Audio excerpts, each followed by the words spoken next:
My fiancée looked at me across the kitchen table one quiet morning, her fingers tracing the rim of her coffee mug like she was afraid to actually say the words. Then she did. "My friends think you're not good enough for me," she said. "We should call off the wedding." She said it the way someone might say, "We should cancel dinner." Casual, almost lazy. But those words sliced through the air like a cold wind. For a moment, I just watched the steam rise from my coffee, steady, swirling, disappearing into nothing. Smash that like button, hit subscribe, and keep watching, because the best part's coming up next. "Do you think that?" I finally asked. She looked down, eyes avoiding mine, her hands suddenly looking too small for the moment. "Maybe," she whispered. And that was all I needed. All the months of distance, comparisons, and quiet disappointment condensed into that single word. I nodded slowly and simply replied, "All right, it's up to you." She flinched, as if she'd expected begging, tears, a desperate fight for the life we'd built. But I had no fight left. Instead, I stood, rinsed my mug, and said, "I'll cancel everything by tonight." That same evening, I canceled the Cartier rings. I canceled the venue. I changed our Paris honeymoon to a solo trip. With a few clicks, an entire future was erased. But strangely, I didn't feel anger. Not even heartbreak. Just an empty, echoing calm. It wasn't always like this. When Sarah and I first met, everything felt easy, unforced. We were two regular people working regular office jobs, me in accounting, her in HR. One random Tuesday, the office coffee machine exploded espresso all over the counter. She laughed. I grabbed paper towels. Somewhere between wiping up the mess and exchanging embarrassed smiles, we ended up having lunch together. Sarah was never the loudest person in the room, nor the one everyone immediately noticed. But she had this gentle warmth, something that made you feel seen without effort. She cared. She listened. She laughed at the smallest things. We built a quiet, steady life together, one that felt enough. 2 years later, we were engaged and planning a small wedding. Nothing fancy, just something intimate, filled with people who mattered. I even splurged on Cartier rings, wanting something that would last, something symbolic, something we could look back on one day and smile. But somewhere along the way, she changed.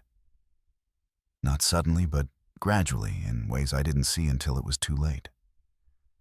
The shift started when she got promoted to HR lead. Suddenly, she was surrounded by upper management, the kind of people who measured life in designer labels, expensive brunches, renovation plans, and Instagram-worthy milestones. It started small, harmless comments. "Everyone at work is upgrading to condos. Melissa got a new luxury planner for her wedding. Maybe we should move somewhere nicer." At first, I brushed it off. Stress, I told myself. Pressure. A temporary phase. But the comments grew more frequent, more pointed, more constant. It felt like our relationship was slowly being held up against some invisible checklist she didn't create, but desperately wanted to satisfy. I tried to keep up. I worked late, took extra projects, saved more. I let her handle most of the wedding details because I thought it made her happy. But the more she planned, the more it felt like it wasn't our wedding at all. It was her performance, her proof to the world, her attempt to fit into a life she thought she needed. Then came her new friends, management floor co-workers who measured affection in status updates and relationship standards. Sarah came home from their brunches glowing at first.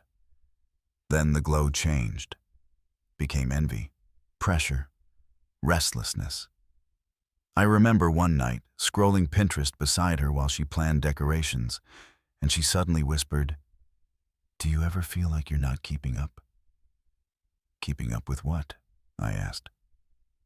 "With everyone else. With life." That was the first moment I realized something deeper was unraveling. We weren't planning a marriage anymore. We were competing with people who didn't care about us at all. I should have spoken then. Told her that love isn't a race, that a wedding isn't theater, that our image didn't matter. But fear kept me quiet. Fear that if I spoke, she'd realize I wasn't part of the world she wanted to impress, so I stayed silent, hoping she'd find her way back. But silence can widen a distance. Then came that weekend, the one that ended everything. She went to a colleague's birthday dinner at an upscale restaurant. I couldn't come because of a deadline. When she returned, her voice was careful, distant, like she'd practiced what she wanted to say. The next morning, she ended us. After I calmly agreed to cancel the wedding, she looked almost offended. "You're not even going to fight for this?" But how do you fight for someone who already decided you were not enough? That night, she stopped by to pick up some things. The apartment felt heavier somehow, like the walls were absorbing the silence. Sarah walked through the rooms slowly, her eyes lingering on the places where we once laughed and planned a life. "I didn't think you'd actually cancel everything," she said quietly. "You said it was over. I'm respecting that." "You don't even want to talk about it?" "What's left to say?" I asked. Her voice cracked. "I thought you'd at least care." I wanted to laugh. I wanted to cry. Instead, I just sighed. I cared so much I stopped taking care of myself. I tried to become what you started wanting. Someone polished, impressive, expensive. But that's not me. And it never will be. For a second, she looked small. Just a girl who made a mistake she didn't know how to undo. "They thought you wouldn't handle it well," she whispered. "They were wrong," I said. When she finally left, the apartment felt empty, but also strangely free. That night, with a glass of whiskey and the city lights blurring outside the window, I realized something. Sometimes the calm after heartbreak is not peace. It's clarity. The next day, her friend Chloe texted me. "I'm sorry for what happened. You deserve better." The irony wasn't lost on me. These were the same people who told her I wasn't good enough.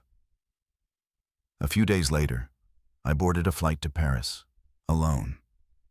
Paris was everything I needed and nothing I expected.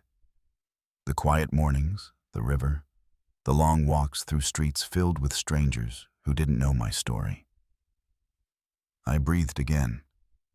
I reflected. I let myself feel everything I'd been holding back for months.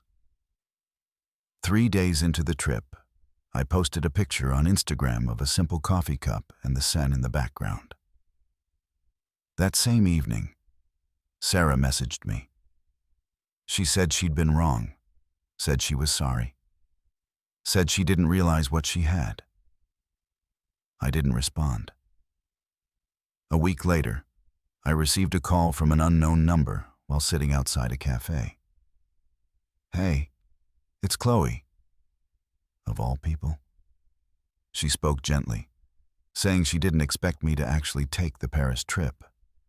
She said I sounded different, lighter. She admitted she didn't agree with Sarah's decision. And then she said something I didn't expect. "Honestly, I always thought you were kind of amazing." I asked, "Chloe, are you calling because you're worried about me? Or because you want to know if I'm still single?" She laughed nervously. Maybe both. That was when I realized something important. It was never about me not being enough. It was about people who didn't understand the kind of peace, loyalty, and steadiness I offered. And that was okay. I wrote in my journal that night. I don't need closure from anyone. Silence can speak for me now. I stayed in Paris 2 more weeks. I visited museums, met people who felt like fresh air, and rediscovered who I was without someone else's expectations shaping me. I came home to invitations we'd never send, and frames waiting for pictures that never existed. Instead of sadness, I felt gratitude. I almost lived a life that wasn't meant for me, and I was thankful I didn't. A few days later, Sarah called again. Her voice was fragile this time. She apologized sincerely. She said her friends made her feel like I wasn't enough. But now she realized they were jealous of what we had. She said she hoped I was happy. I am, I said. Truly. Months passed. I started going to the gym again, made new friends, explored new hobbies. One night, at a small art gallery, I met someone who reminded me what genuine connection felt like. Someone who cared about ideas and laughter, not appearances or brands. Looking back, I don't think Sarah was a bad person, just lost. Lost in a world where approval mattered more than authenticity. I nearly got lost with her. But Paris brought me back to myself. One day, I walked past a Cartier store and saw a couple choosing rings, their faces glowing with hope. For a moment, I smiled. Not because I missed that life, but because I finally understood something. That ring was never meant for her. It was meant for the man I was becoming. A man who knew his worth, who walked away with grace, who chose peace over performance. And as I walked past the store, hands in my pockets, feeling light, I realized something simple and beautiful. Sometimes the most powerful endings are the ones that lead you home to yourself. At the end of the day, this story isn't just about a canceled wedding. It's about self-respect. It's about realizing that the right person will never let outside voices speak louder than their own heart. The moment you have to compete for love, you've already lost something sacred. Walking away wasn't weakness. It was strength disguised as calm. And sometimes, the greatest glow-up is choosing peace over chaos, choosing yourself when someone else won't. If anything, this story reminds us all, never let anyone make you feel like you have to earn the right to be enough. If you enjoyed this story, don't forget to like the video, subscribe to the channel, and share your thoughts in the comments below. Tell us, what would you have done in this situation?